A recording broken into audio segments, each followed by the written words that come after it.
Welcome to the Just Ingredients podcast. I'm Cara Lynn, and here we talk all things nourishing to the mind, body, and soul. This is a place where you can find just good ingredients to life. Welcome back to the show, everyone. Today we have Dr. Cheryl Eberting, who is a board-certified dermatologist, former NIH scientist, and award-winning entrepreneur with nearly 30 years of experience in healthcare and technology. As the founder of AZOVA, she transformed telemedicine, enabling patients to access healthcare, lab work, and prescriptions all through one app. A recipient of the Ernst & Young Entrepreneur of the Year Award and recognized as Utah's top woman in tech, Dr. Eberting is dedicated to making healthcare more accessible and dreams of using digital health technologies to cure diseases. Today, I'm so excited to hear about her expertise specifically in the field of dermatology and in this app of AZOVA. So welcome to the show. Thank you. It's nice to be here with you. I didn't say this in the intro, but her dermatology office is the one that I go to and take my kids to. So we've been going to your place for years, and that's how I found you. Yeah. And my followers know I'm dealing with a skin issue on my lips due to the sun and crazy things that you've been helping with. But will you just tell my listeners a little bit about yourself, your background, and maybe why you got interested in dermatology? Sure. Yeah. So I am a mom of 4 kids, first of all, and a scientist and an entrepreneur. And I think, that combination is really kind of a fun combination. I ended up in dermatology actually because of my mother. So I was raised by a single mom of 8 kids. Oh, wow. And she actually sold insurance to doctors. And she came home one day and she said, "You should be a dermatologist because you can have work-life balance." And so that was a little bug in my ear. And despite that, I thought I wanted to be a rheumatologist because I'm also very interested in autoimmune disease. But really, in medical school, discovered dermatology and how you can also work on autoimmune disease in dermatology as well. But it's much more Sherlock Holmesian, where, you see a clue to something that's going on internally or externally and things like that, which is what my brain is really good at. So, that's kind of how it ended up. So interesting. Okay, so we know you're a dermatologist, obviously, because I just talked about that. But then you have this incredible app called AZOVA. So first tell us what this app is and why you even wanted to create it. Sure. Yeah. So, after my dermatology training, I did a fellowship at the National Institutes of Health and in clinical research, and primarily focused on a population of patients who have a disease called Job syndrome, named after Job in the Bible. They have Hmm. all kinds of problems, but one of their worst problems is the worst eczema in the world. And at the time, there were about 144 people in the entire world who have this syndrome. We saw 104 of them at the NIH. And um, I got to be really good at treating really bad eczema with inferior products and saw a really big need for skincare technology that is really scientifically based to correct what is wrong when you have an inflammatory process or when you have eczema or things like that. And also skincare products, Carlin, just like you, that are free of toxins and allergens and mutagens and hormone disruptors and things like that. So way back then, I became obsessed with clean beauty. I think I predated this whole concept of clean beauty and started this skincare line. We launched it back in 2014 with a Utah mommy blogger. And within a couple of days, we had people from all over the world emailing photos of themselves and their kids to my sales guy, asking him to ask me to diagnose and treat them over the internet. Oh, wow. And that's when I was like, oh my gosh, healthcare over the internet. What if, my superpower is eczema and every doctor has one or more superpowers, right? What if we could unleash doctors' superpowers and make them accessible to consumers over the internet? And what if we could connect the entire ecosystem so you can connect with your doctor, your therapist, your pharmacist, your lab, all through a single application? And what if we could even make it so it's part of your health benefits program? So your employer offers it and things like that. And so that is how it all started and what we do at AZOVA. Oh, that's so interesting. And so can anybody download and use this app, or they have to register somehow, or, Yeah. use health insurance? Does it take health insurance? Yeah, it does both. Yeah, so anybody can use AZOVA. The website is AZOVA, azova.com. We have a program called AZOVA Whole Health, and AZOVA Whole Health is a membership model that you can also use with insurance if you have insurance. So you can use the membership without insurance or the membership with insurance. And so it's one of those really interesting models.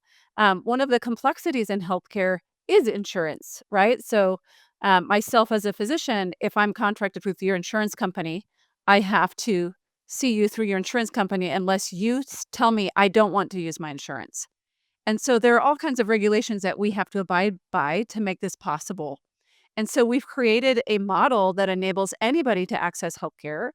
Our whole health membership gives them access to unlimited virtual urgent care in all 50 states, 24 hours a day, unlimited primary care. So you have a whole health primary care provider who is assigned to you. It starts with a comprehensive virtual preventive exam that you take at home. So we ship this kit to your house, and it's got a blood test, a comprehensive blood test panel inside. It's just a little finger stick test. You take the test, mail it in, results come back, and then we send you a link to book your preventive exam. And that's when you do this comprehensive assessment. Then we've created an AI-driven algorithm that helps the doctor to create what we call your health vitality index report. And that is an organ system by organ system report. Okay, these are the things we need to work on. These are the screenings you need. And then we connect you with a health coach. And so anybody can join Whole Health. Anybody can use any of the services. You don't have to be a member to access all of our services. But we have a nationwide network, about 2,000 providers in our practice. So primary care, pediatrics, psychiatry, therapy, sleep medicine with home sleep testing, functional medicine providers, and whatnot. Wow, that's incredible. So you send me the kit, I prick my finger, give you some blood, and you can see all of that just with a Yep. prick of the finger Yep. Yeah. from So all different organs? Uh, all different organs. Yeah, it's pretty amazing. So at-home lab testing technology has come a long, long way. There are still obviously some limitations. We can't do anything and everything with a finger prick, right? So there are limitations, but we're able to do a full lipid panel, kidney function, thyroid function, liver function, a diabetes A1C test, vitamin D test, HSCRP, which is your cardiac inflammatory marker, and then we've actually also developed about over 100 different at-home lab test panels. We have 20 or so of them are commercialized, but it's the largest set of at-home lab test panels to track longitudinally all kinds of things like your hormones, um, your lipid sizes, your cardiac inflammatory markers, the lipoprotein A, LP little a, things like that. So we've really focused on integrating this at-home lab diagnostics with virtual healthcare, because when you can do the lab work at home, you can take care of so many things from home. And that's also where I really geek out.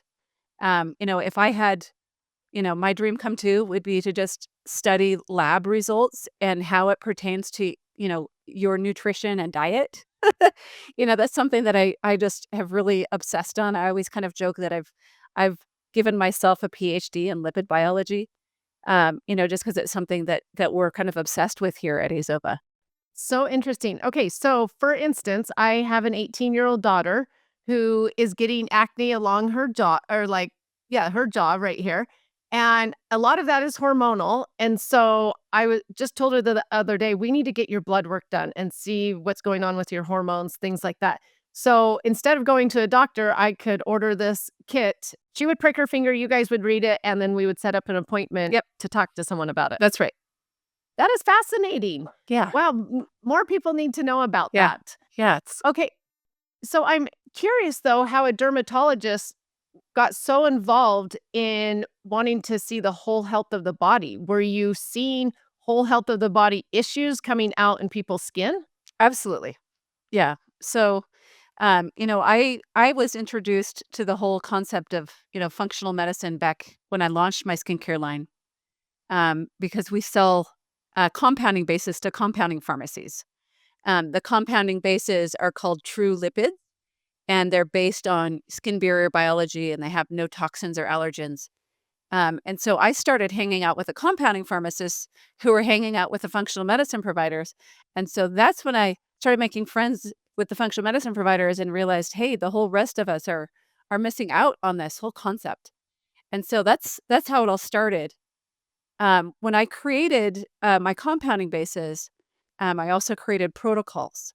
So after trial and error of helping my own patients using these products and really starting to understand how you can really affect um, your skin through things like diet and lifestyle and things like that. It's not just a pharmaceutical drug that we need, for treating skin disease or any disease for that matter. Most of the time, well, I can't say most of the time, but many, many times there are dietary and supplemental things you can do to actually treat skin disease and to treat many other systemic diseases. Okay, so I have a lot of more questions about AZOVA, but I'm gonna put those to the side for a minute since we're talking about you're just bringing up nutrition and food and diet and things like that. So I get asked quite often about acne and eczema. Well, and a few other things, but let's talk about maybe eczema first. So, because it seems like more and more little kids have eczema. Would you say you're seeing more and more eczema these days, or not necessarily? I don't know that I'm seeing more than I used to. I mean, we just see a lot, period. Eczema is very common. If you have a parent who has eczema, you have a 50-50 chance of getting it yourself. It is genetic much of the time. It is associated. Eczema is the root cause of eczema is the skin's inability to acidify itself. And this is actually a really interesting story. It starts when you're little, when you're very little, right? And in the last 15 years or so, we've discovered this relationship between the skin barrier pH and your immune system. Okay, so say you're born, your mom or dad had eczema, mild or severe eczema. You have it too. There's a mutation in a gene called profilagrin in your skin. Profilagrin normally is broken down into filaggrin, which helps to make your skin acidic. So your skin barrier pH is supposed to be between 4.6 and 5.6. So it's much more acidic than inside of your body that's 7.4. Okay. So your skin barrier pH is supposed to be acidic. That acidic nature of your skin barrier is naturally antibacterial. Okay. Not only is a low pH naturally antibacterial, but it also creates an antibacterial immune system. Okay. And that immune system is driven by pH. You change the pH, you change the immune system. You change the pH, you change the naturally occurring antibiotics in the skin. You change the pH, you change the enzymes that make the fats that make your protective skin barrier. You change the Mm, pH, you change the calcium gradient in your skin, which is what controls the sloughing of your skin. You change the pH, you trigger your immune system to become allergic. mm, Okay. And that's where it gets really interesting. So, people who have atopic dermatitis, almost all of them are allergic to at least one chemical commonly found in personal care products. Most of them are allergic to multiple chemicals found in personal care products. And so, the riddle of eczema is number one, first of all, preventing it. Okay. So, if you are at risk of getting eczema, so if you had eczema, you have a baby, acidify their skin. Okay, so you can use an acidic moisturizer like the True Lipids cream to acidify the baby's skin, and 50% of them will not go on to get eczema if you did not acidify their skin. Okay, if mm. that makes sense. Yep. So prevention. Not only are you preventing eczema, but you're also preventing asthma and hay fever. Okay. So people who get eczema also get asthma and hay fever. And it's the same thing. Skin barrier pH went up, immune system turned on, become allergic to things on your skin and inside. Your immune system is now triggered and sensitized to allergens in the air, to grass, to dog and cat dander, and things like that. So I call it your immunologic cat is out of the bag, right? So go get that cat and stuff it back in, right? Before it runs behind the barn and you can't catch it anymore. You know what I mean? So preventing it as as a baby so that they don't get it. So if your baby or you do have eczema, the older you are, the more difficult it is to get your immunologic cat back in the bag. Okay. So meaning you need to use more anti-inflammatories, more steroids and things like that. So what you can do is actually really focus on repairing the skin barrier. And anyway, we can talk about how we do that, but that's kind of this the riddle of eczema. A lot of people think, oh, it's food, they try going on these really restrictive food diets and stuff like that. And if you look at the literature, it says no, that's not the case. However, if you look at the person, some people it definitely is the case, but most people it is not. You usually if you are one of those people, and it's usually a baby who's 2 or 3 years old. They drink milk and or soy, and they break out right here. Those are the eczema cases that are definitely diet related, but most of them are not. Most of them are skin barrier pH related. Okay, so interesting. So when you say change the pH of the skin and this happens, change the pH of the skin and this happens, what's changing the pH of the skin? Okay, so people who have eczema have a mutation in the profilagrin gene. So that's a gene in your skin that's broken down into a protein called filagrin that helps to acidify it. If you don't have that, if that gene is mutated, your skin pH is high. Okay. Okay. I was just wondering if there were lifestyle things that increased it or if there were products, beauty products people were using or food or anything like that that would be changing that pH of the Yeah, skin. I mean, certainly there are all kinds of personal care products, and water increases the pH of your skin. Water and soap. Okay. So, water here in Alpine, Utah, where I live, the pH of water here is 8.1. Oh, wow. Soap is a pH of between 10 to 12. Okay. So, use an acidic moisturizer. So, the True Cider Cleanser is an acidic moisturizer. True Cider Shampoo, an acidic shampoo. You don't want anything that's high pH going over your skin, but the water itself is, right? So, people who have eczema, my eczema patients, but actually all of my patients, I recommend they use one of our products called the True Cider Serum. And it is a skin barrier acidification serum that uses organic apple cider vinegar and then two polyhydroxy acids. So, the type of acid that you use to acidify your skin is also very important. And we can geek out on that too. But for these people who have eczema, I'll have them use the True Cider serum and then the moisturizers and things like that on top. If their eczema is really really bad, I'll actually have them do a vinegar bath. So Mm. where you create a bath, you put in enough white vinegar to bring the pH down to 4.4. I'll usually tell my patients buy a pH meter on Amazon, get in the tub, you take your shower first because you don't want to rinse off the vinegar water. The whole point is to acidify your skin. Hang out in the vinegar water, and then put their treatments on after that. So that's Interesting. yeah, Okay, so I'm curious though about the diet part because those that can fix their eczema with diet or even like probiotics, because I hear quite often people will say, "Oh, my kids had terrible eczema. Once I got them on a good probiotic and fixed their diet, it helped tremendously." So, do those people not have that mutation probably in not. their gene? Probably not. So, their eczema is purely due to, Immunologic. and okay, so the inflammatory foods or the sugary foods or Yep. milk or whatever is Yep. causing it. Yep. And I think they're really two different presentations of eczema. Okay, that's good to know because, you hear doctors say quite often, eczema is a gut problem. The gut is the root cause. So, for that group of people, possibly. Yeah. Well, that group of people, I think most definitely. But most people who have eczema are not that group of people. Okay, that's good to know. Yeah. Well, Yeah. do people need to get tested though to know which group they're in or Very, very rarely do we need to do like allergy testing and stuff like that for eczema because most of the moms of these kids know, okay, when he eats chicken, when he eats, chicken is less common, but eggs, dairy, soy, nuts. Those are some of the most common. When he eats that, he gets the eczema. And in that case, it's pretty easy to eliminate it from the diet.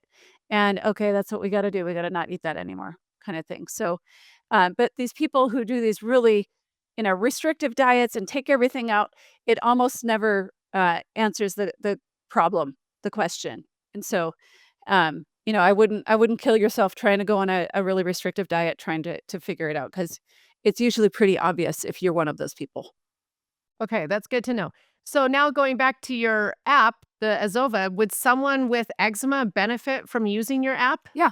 and how? Yeah, so we have, a dermatology service that's available in all 50 states. So you go to azova.com/dermatology. You choose your condition, and then we'll provide an online consultation, and we use the True Lipids and True Cider products and the compounds. So they are non-toxic, clean prescription products also if you need the prescription products. I'm thinking this app is incredible for those that will, one, have a hard time getting out of the home, maybe, lots of little kids or newborn or whatever, or those that don't have decent doctors near them. Yeah, exactly. This seems like an incredible answer for them.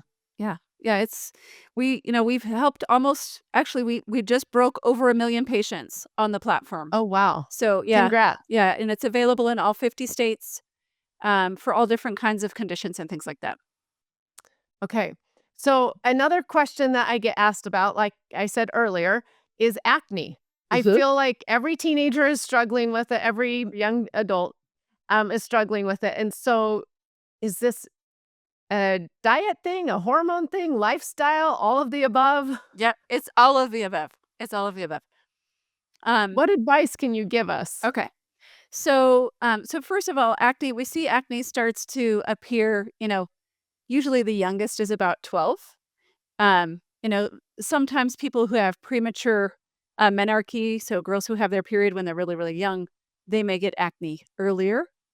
But it certainly is hormone related. So when your hormones start turning on, you start making more sebum. So you have a type of a gland in your skin called your sebaceous gland.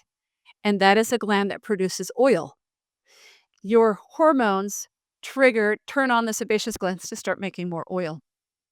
At the same time, that's when, the time in your life where you're not super great at hygiene, right? And washing your face and stuff like that. So you add to the mix hormones and you're not washing your face very well. And that can cause infection, right? So there are a couple different strains of bacteria that are associated with acne that can trigger it as well. So it's called Pityrosporum acnes. So in addition to that, certain personal care products can actually make your acne worse. So it is a multifactorial riddle, right? I kind of think of, you know, healthcare conditions as riddles or problems to be solved, right? There are clues. If you see something, that means there's something causing it, right? So go figure out what it is that's causing it. So acne as it pertains to diet, okay? Um, First I'll tell you what the literature says, and then I'll tell you what we see in real life, okay? Perfect. The literature says if you go off it, so first of all, sugar makes acne worse. Dairy makes acne worse. So those are the two dietary things that have been shown in scientific literature over and over and over to influence your diet. To influence your acne. However, the degree by which it influences your acne is not very large. Okay, so Hmm. if you totally went off of sugar, totally went off of dairy, your acne scientifically, like in the research, will get about 5% better. Really? Yes. And so, Oh, wow. yeah, a lot of people it's like, oh, go off of dairy for 5% improvement. I don't know if I can do that. Right? Right? It's too high of a cost, the cost Right? benefit ratio. Yeah. So, but one thing you can do, again, pH. Okay. So the pH is not only associated with eczema, it's associated with the bacteria on your skin. Okay. So this is one thing when I was developing my skincare technology, which we recently received our third patent on, by the way. Oh, Um, congrats. yeah, thank you. So when I was developing the technology, I remember I had this. eureka moment because I was like reading every single scientific paper I could about skin barrier biology and pH and lipids and all this stuff together. But I remember I was about to have my fourth child, about to pop. I was so pregnant. And I had this eureka moment where everything I'd been studying for the past 5 years just boom came together with this concept of the pH. Because I had read so many of these scientific articles that all of them went back to the pH. Hmm. And so including acne. Okay. So the bacteria that's associated with acne is called Pityrosporum acnes, or P. acnes. And it is a pH mediated bacteria. A lot of bacteria are. Staph is, Pseudomonas is, Candida is. Ugh. Candida is not a bacteria, but Candida is. They're pH modulated. Okay. And what I mean by that is if think of it like an oven. Okay. Your pH goes up, but it's kind of the opposite of the oven. Your pH goes up, they grow. Your pH goes Mhm. down, they can't. Okay. Interesting. So you don't need antibiotics. You need to change the pH, right? So change the environment so they can't grow there anymore. And then they're happy. So and you think of probiotics, right? And your skin barrier biome is your biome is happy with a low pH. Okay. You bring your pH back into that 4.6 to 5.6 zone, and then the good bacteria can start moving back in. The bad bacteria can't. Okay. So it's about restoring this balance and managing inflammation at the same time and managing allergy and irritation at the same time. And that is the recipe for successful skincare and healthy skin. Okay, so these teenagers, let's say we've got some moms on here listening, which always have a ton of moms listening to these podcasts, and they're like, okay, my teenager, is dealing with the acne. I know they're going to ask, well, how do I bring that pH level down of their skin? Yeah. So we have an acne regimen that we use. It's the True Cider cleanser, followed by the True Cider serum. So they're both acidic, followed by the True Cider serum, and then a lotion called True Lipids lotion. If you have very mild acne, it's all you need, because it is that fine balance of fixing the pH. It's got natural anti-inflammatories in it, has none of the allergens and none of the toxins that cause irritation. And so it restores that balance. Some people's acne is so severe that that's not enough. And for them, we'll do a prescription compound, where we create a customized prescription regimen that goes with the cleanser, serum, and lotion. And oftentimes, they may be on that for several months or even a year, get their skin restored, and now they can go off of the prescription regimen and just use the topicals. Okay, so if these girls, if their acne is due to hormonal issues, bringing the pH level down of the skin will help, even though it's a hormonal thing. So let's talk about hormones because it's kind of its own little category. So hormonal acne. So first of all, like you don't really get acne until hormones come on the scene, right? You start going through puberty. There is a type of acne called adult acne. Okay, so that we as dermatologists are programmed. That's hormonal. Okay, adult acne is usually not until you're in your 30s. It's Oh, yeah, okay. it's really unusual in someone younger. As you mentioned with your daughter, if it's along here, okay, so hormonal acne is often here, here, and in your hairline, okay? So jaw, neck, and hairline. Mhm. It's not usually centrally. Um, however, what was I gonna say? Okay, so there is something, called PCOS, polycystic ovarian syndrome, that can, yes, you get adult acne, but it comes with hormonal acne, okay? Or I should say hormonal acne comes with it. Okay, so that is something that needs to be looked at.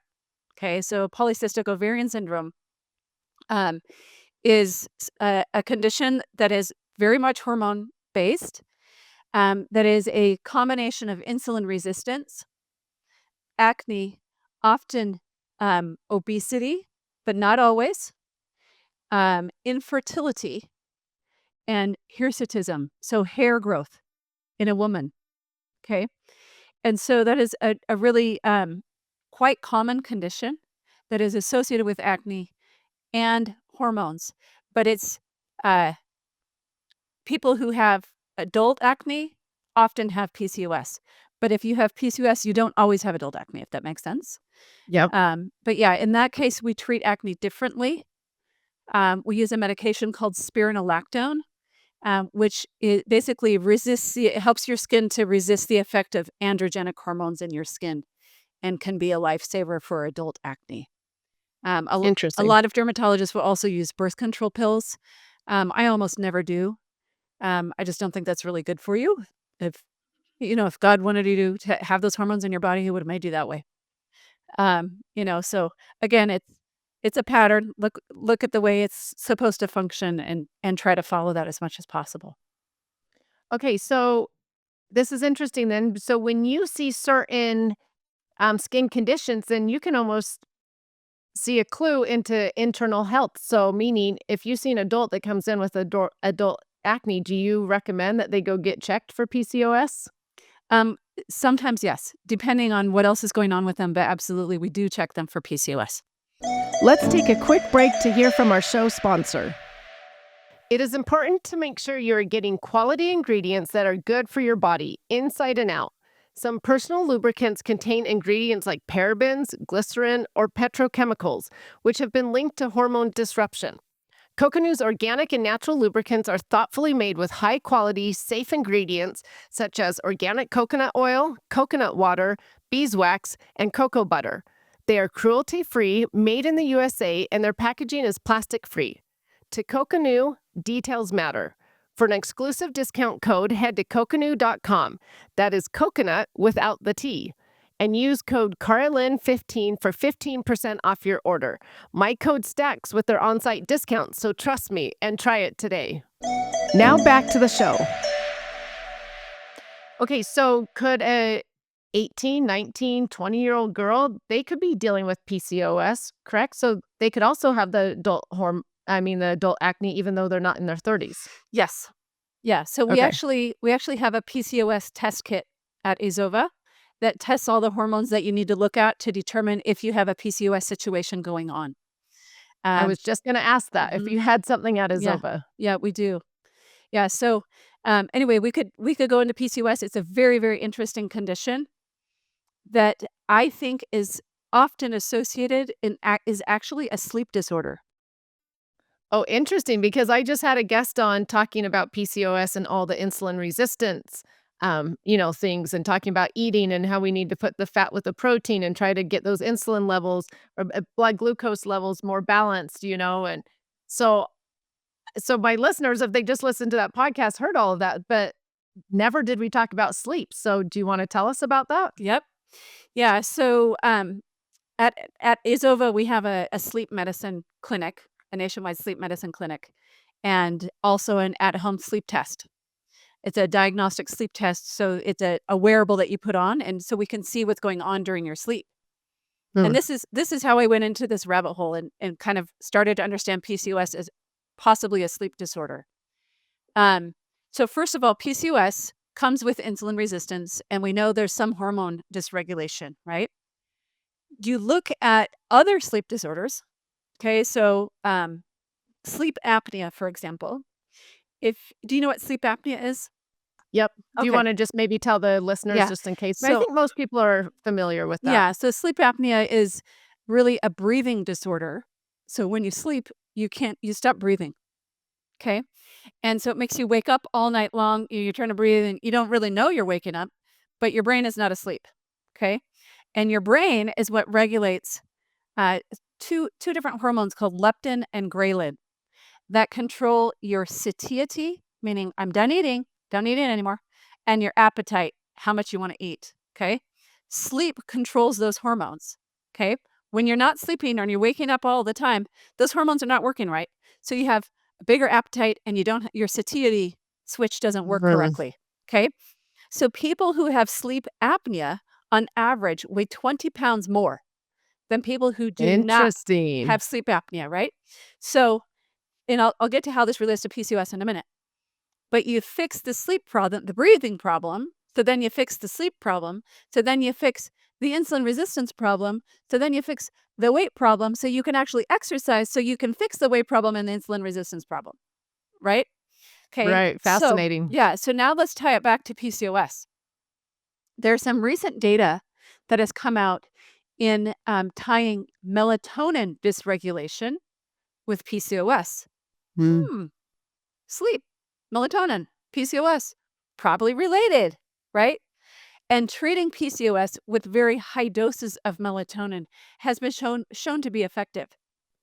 And Interesting. so, yeah, so I think there is probably some dysregulation, probably in your pineal gland is what produces the melatonin. It may be a light thing, right? So if you have PCOS, you sleep in a black room, black dark room, so that you can restore your circadian rhythm correctly. I think that should be part of any PCOS regimen is your sleep etiquette and things like that as well. So interesting. Um, I wish all doctors knew this because I was just talking to a lady who's dealing with PCOS, and I told her, you know what, just tell, not all doctors know everything. Just tell them thank you for your time and move on because he literally was like, oh, yeah, the only thing you can do for PCOS is diet. And I was like, well, that's one factor of many things you can do, but Yeah, that's not the only thing. yeah. And so, yeah, Well, and it's like, oh, we wish doctors knew all of this. yeah, and I think, honestly, every condition is more than just one thing you can do, right? And Right. so, For and sure. that's this whole concept of whole health that we follow at AZOVA. It's your whole entire everything.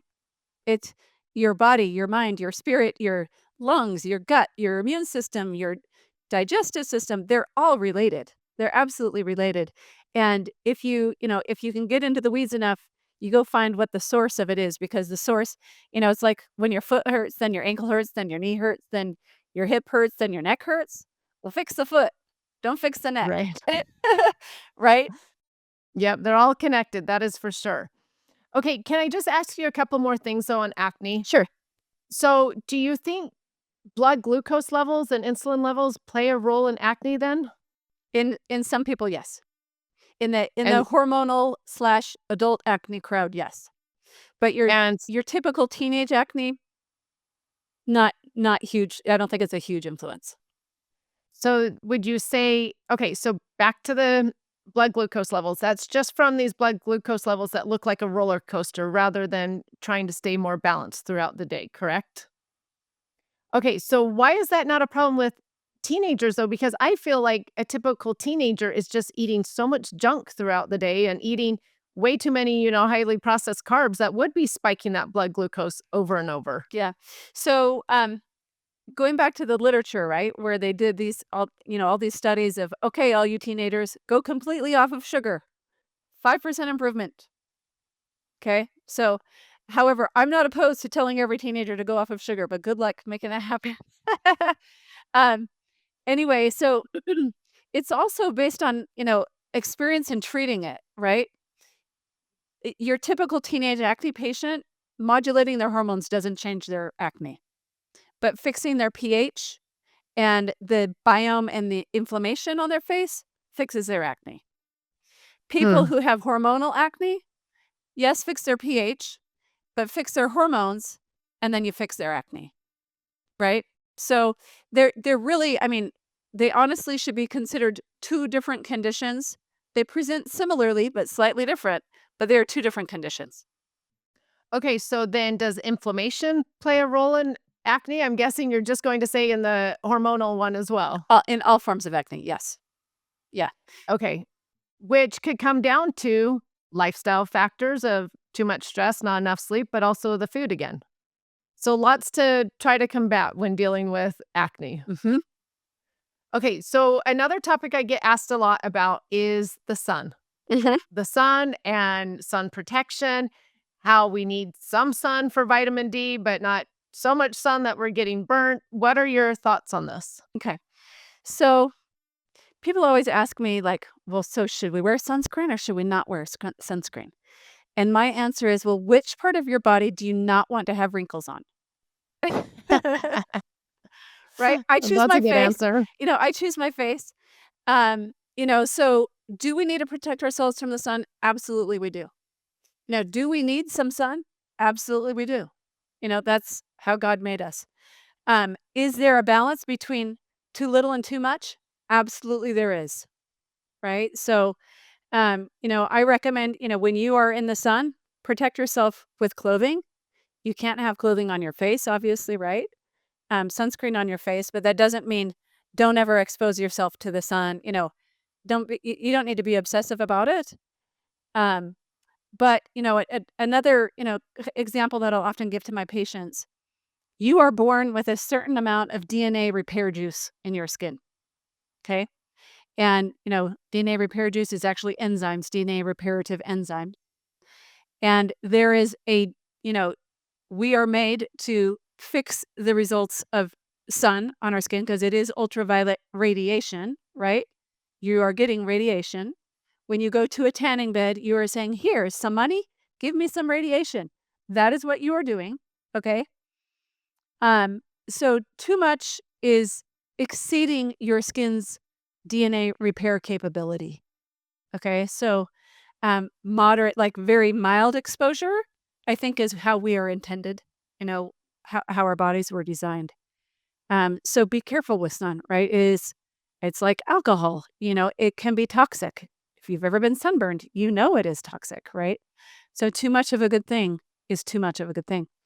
So, that's kind of how I think of it. I'm curious. I saw on social media the other day about seed oils and that people that consume seed oils burn easier. Is that anything you've ever studied or just something that was on social media? Okay, so seed oils. So first of all, you're eating seed oils, and seed oils are incorporated into your body. Okay, and your skin has a lot of fat in it. Okay, the fat in your skin is made. There's a molecule called ceramides. Ceramides are made up of medium and long chain fatty acids. Okay, your seed oils don't have those in it, but your skin still needs those. And if your skin cannot manufacture them, your skin's not going to, it's going to have downstream effects. Okay, so that's one thing. The other thing is the oxidative potential of the seed oils. Okay, so when they are exposed to heat or light, they oxidize. And what oxidize means is that there are free radicals that are released that then go and damage your DNA, that then can make you more likely to have inflammatory processes and cancer, right? So if you break it down and look at it like that. So I'm using products like the True Lipids products that replace the medium and long chain fatty acids that you need in your skin as you age or when you have an inflammatory process like acne. It helps to restore it and lets your body incorporate the correct lipids into your skin barrier. Does that make Yep, sense? that does. That's a great explanation. And there's even more health concerns with seed oils than just the skin. And Oh, so yeah. I love that you explain that it affects the skin as well. And so talking about skincare though, you've mentioned your skincare, but if people are just out at the stores looking for skincare, items at Target, Walmart, wherever, are there certain ingredients that you're like, oh, stay away from those? Oh, yes. And what would You know those be? we could go on and on and on about this. Um, well, let's see, where do you wanna start? So so first of all, The let's sorry, go ahead. Oh, I was gonna say maybe the basics of parabens and phthalates. Yeah, I mean, we can talk about parabens and phthalates. The parabens are a preservative system that I think, any skincare brand that still puts them in their products, I don't know why they would, because they are shown to cause breast cancer, and they're also a little bit allergenic as well. Phthalates are found in plastics, right? So, and are hormone disruptors and mess up your hormones and things like that.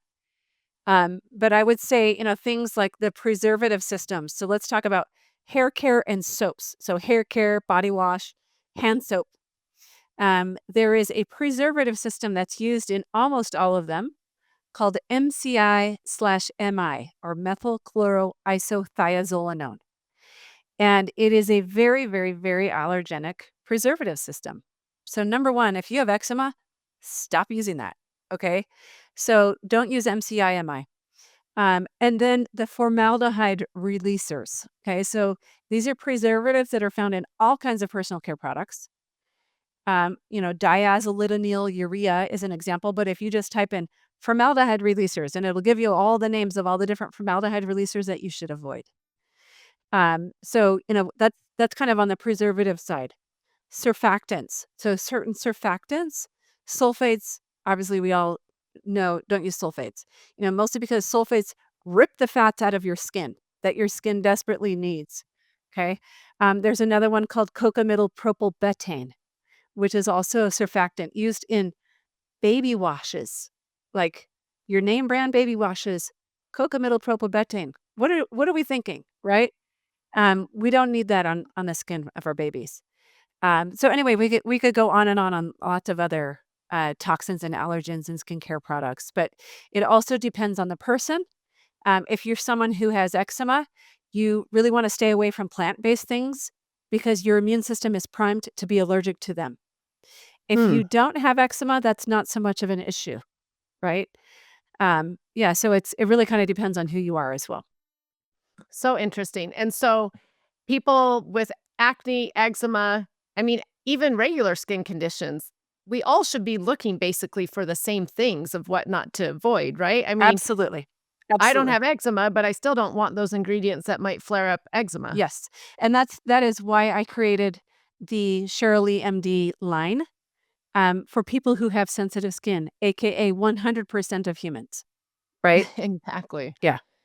Okay, so it's crazy to me though that these ingredients are still in there, especially formaldehyde releasers. I'm like, those are known to be carcinogen or carcinogenic, a lot of them. And so You're right. it's crazy to me. Like, how is this still happening in this day and age? Because it's cheap and easy. And it makes the companies more money. Yep. That's what it always comes down to Yep. is the money. Yep. I also have a few other questions that people ask me regularly. Are there specific vitamins or minerals or supplements that you think help people's skin? Yes. What would those be? Okay. All of them?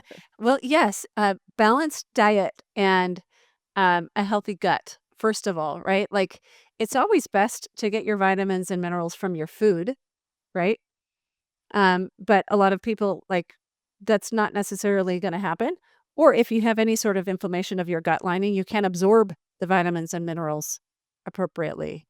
So that's kind of one thing. But then there are certain vitamins and minerals that actually help your skin to repair DNA or help control inflammation and stuff like that. One of my favorite ingredients is niacinamide, and it's one of the B vitamins, but it is anti-inflammatory. It fights redness. It's DNA reparative. Okay, so when you go in the sun, it actually helps to protect the skin. It's not a sunscreen, so don't think it's a sunscreen. But it can also be another too much of a good thing, right? So it has to be at the right proportion and things like that. So the next one is zinc and magnesium. So taking a good healthy zinc, zinc picolinate is my go-to. A zinc supplement and magnesium, usually magnesium glycinate. If you have problems with sleep, magnesium threonate. So those are kind of my go-tos. And then of course vitamin C, right? So I have recently, as I've learned more and more about sleep and inflammatory processes and how it's related to autoimmune disease and stuff like that. Vitamin C, like high dose vitamin C, is a real thing.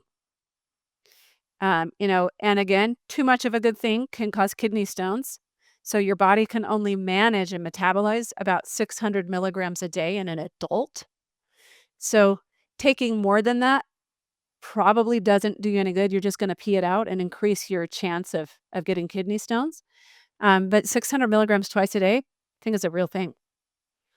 And So vitamin C is needed to help produce collagen, which we all are wanting more of in our yeah, skin as we yeah, age. for sure.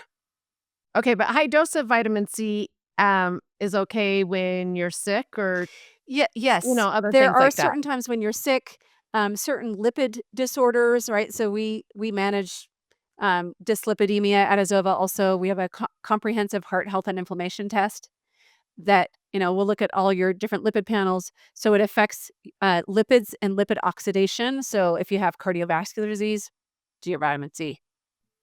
Okay. Yeah, What about omega-3s for skin? yes. Total no-brainer. Yeah. The omega-3s and where you get them also is important. My favorite source for omega-3s actually is ground flax seeds. Mhm. Not the seeds themselves, because you can't get the omega-3s, but ground flax seeds, I think, is one of the best places to get omega-3. You can also get it from fish oil.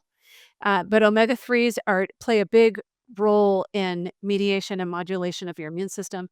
And then your vitamin D with vitamin K, you want that for an appropriate immune system. Vitamin E, so and then another, thing that I would put out there, putting all of these things on your skin is not the same as putting them in your mouth. Okay? You don't necessarily need them on your skin. So vitamin E, for example, can be oxidized when exposed to air or light or heat. So anyways, there are different ways of using the different minerals. Good to know. Okay, so at AZOVA, would AZOVA do mineral testing or vitamin deficiency testing, things like that? Yeah, we have a vitamin and mineral test on our website as well. Which is so good to know because I probably get asked that every single day, Oh, which I think is great yeah. because people are just curious, like, are my B levels okay? Are my, is my vitamin D okay? All these different things. So Hmm. that's actually really good to know. One last question though about our skin that I'm curious about. Do you think things like lifestyle factors such as sleep and stress play a role in our skin health as well? 199 million%, yes. Look at anyone who's gone through a really stressful time and their skin before and their skin after, right? Stress, cortisol, insulin, sleep, you know, skin, they're all related, right? So you got to be nice to yourself and learn how to manage stress, ask for help when you need help so you can get the sleep that you need so that your brain can work correctly, so your insulin levels can balance. So yeah, they're all interrelated. So is the stress causing wrinkles? Is that what it's causing mainly? Or can it cause acne issues and other things? Mhm. Yes. All of the All of the above. above. Yeah, I mean, stress, makes your cortisol levels go up, which then increases your insulin resistance, which is, it's related. They're all related to your sleep and your health and your skin health and things like that. They're all related. Which I heard a crazy stat the other day that 70% of Americans deal with sleep issues. And I was like, that is so many people, way too many people dealing with sleep Yeah, issues. it So we all really need to is. learn how to sleep Yeah. so that we can Well, get and I healthy. think of that 70%, so much of that is mood disorders, right? So R anxiety and depression related sleep disorders, right? And then there's the breathing related sleep disorders, and then a whole bunch of other, but I think mood and breathing related are some of the biggest drivers. I agree. Really quick about AZOVA. So I talk about mental health quite often just because that is something that I experienced years ago. And so I'm a big advocate about talking about it, getting help, things like that. So I know AZOVA tests for the minerals and vitamins, like you just said, which vitamins can play a huge role in somebody's mental health. Are there other tests or things that would help people with mental health with AZOVA? Yeah. Yeah. So we actually have a nationwide psychiatry and therapy practice. So if you need to talk to a therapist or you need a psychiatrist, you can get one on AZOVA. Just go online and click on our behavioral health link and you can book an appointment anywhere in the country. Okay. And obviously, hormones can play a role in depression, anxiety as well. So you did say that you could do a whole hormone Yeah, panel? so the best way to do it is actually to sign up for our whole health membership. So it's azova.com/whole health. It's only $19 a month. And then you get access to discounts for the entire nationwide network, including our functional medicine and functional nutrition networks. The functional medicine, functional nutrition networks are only available if you have the membership. But if you want to do deep dive into hormone testing, The more deep vitamin and nutrition, and we can do gut zoomers and things like that. Urine organic acid testing, all of that stuff, you're going to want to do with one of our functional medicine providers. And you can get that through the Whole Health membership. We have 3 different membership tiers. There's basic, premium, and VIP. The basic gives you unlimited virtual urgent care, and then discounts on the network. Primary care is only $95 with the membership. The premium includes our Health Vitality program, which is the preventive exam that we talked about, and some cancer screenings as well. And then the VIP includes a personalized health coach. So you can work on whatever your health goals are. But all of the Whole Health memberships include access to the network and discounts on the network, including the functional medicine and functional nutrition providers and the sleep providers and the home sleep testing and psychiatry and therapy. I am so glad you just shared that. And I'm so glad you shared this with me at one of my appointments because every day I get asked, I need a functional medicine doctor in my area. Do you know of anyone? And so we were trying to build a list, even on my website, of, okay, these are people that others have recommended, try them. But this is a great resource for people that just can't find a functional medicine doctor in their area. Yeah, it is really great. So our functional medicine providers are clinical pharmacists, okay? So who are trained in functional medicine. So it's actually even better because they have that pharmacology understanding side and the functional medicine training side. And so, Interesting. yeah, so when you have the Whole Health membership, you get a primary care provider. Even if you already have one, we call it your whole health provider, right? So you choose a whole health provider, and then you can visit with a functional medicine provider who's going to collaborate with your primary care. This is incredible. I am so thankful that you are doing this and providing this for people. This is could be a huge answer for a lot of people that are struggling with health issues. So thank you so much. As we wrap up here, thank you so much for taking the time to be here today. I know how busy you are with running a clinic and doing this whole app and all the other things you're involved in. So thank you for being here. But I always end my podcast with asking my guests what they have found to be the best ingredient in life. What would you say it is? Okay. So I've been thinking about this. Your character, your relationships, and your family. And I know that's more than one ingredient, but those are the things that really matter. And those are the only things we take with us when we leave the earth, right? That is true. So True. that's kind of how I think about, when you're making decisions in your life, how you're going to spend your time, who you're going to spend your time with, what are you going to take with you? You're going to take your character, your relationships, and your family with you. Oh, I love that so much. Just yesterday, I was talking to my niece about life, basically, and what we were going to take with us. And she's like, why am I trying to gain so much money and work for money all the time? I can't even take it with me. And she's like, I need more friends. I need more relationships and Joy. connections. And I was Joy. like, exactly. Yeah. Well, I love that closing advice. Thank you so much. And I know people have learned a ton on this episode. And I know lots of people will be using that app as a resource. So thank you again for Yeah. being here. Well, thanks for having me.